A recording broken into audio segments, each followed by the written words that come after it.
এক জমি অনেক যন্ত্রণা। হাওড়ার পিলখানায় সরকারি স্কুলের সামনে জমি, সরকারি এই জমিতেই আবর্জনার স্তূপ, যেসব পেরিয়েই যাতায়াত করতে হয় পড়ুয়া এবং শিক্ষকদের, ফলে ভোগান্তির এক শেষ। আবার ওই একই সরকারি জমিতে চলছে বেআইনি পার্কিং, সরকারি জমি দখল করে চলছে কারখানাও।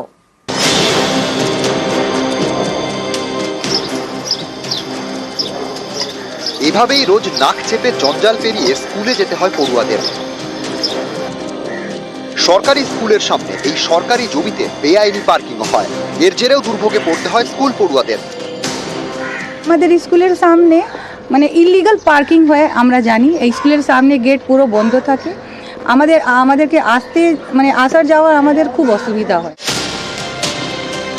তবে শুধু বেআইনি পার্কিং নয়, সরকারি জমিতে প্লাস্টিকের গোডাউন থেকে টোটো চার্জিং সেন্টার কি নেই, সবই সরকারি জমি দখল করে।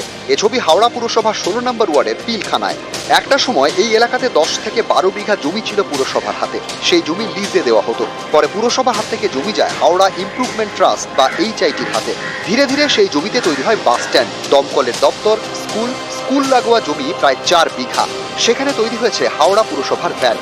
এই ভ্যাট উপচেই জঞ্জাল ছড়িয়ে ছিটিয়ে পড়ে থাকে, তাতে পড়ুয়াদের দুর্ভোগের এক শেষ।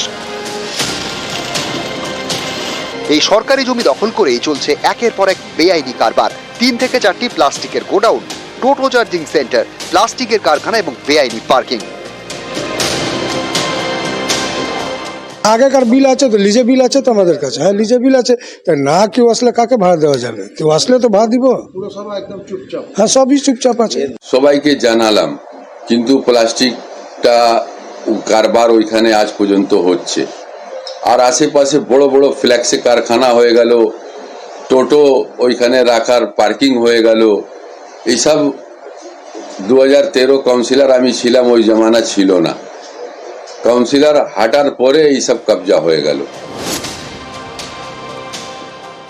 HITরই হোক, KMDA হোক, আর হাওড়া পৌর নিগমেরই হোক, এগুলো সবই সরকারি সংস্থা। স্কুলের সামনে ওরকম ভ্যাট থাকে, তাহলে আমরা এমনিতেই ভ্যাট কমানোর আমরা চেষ্টা করে যাচ্ছি। সংখ্যা ইনলিগাল যা এনফোর্সমেন্ট হচ্ছে, যদি সেরকম হয়ে থাকে আমরা দ্রুতভাবে পুলিশের সাথে গিয়ে আমরা দেখি।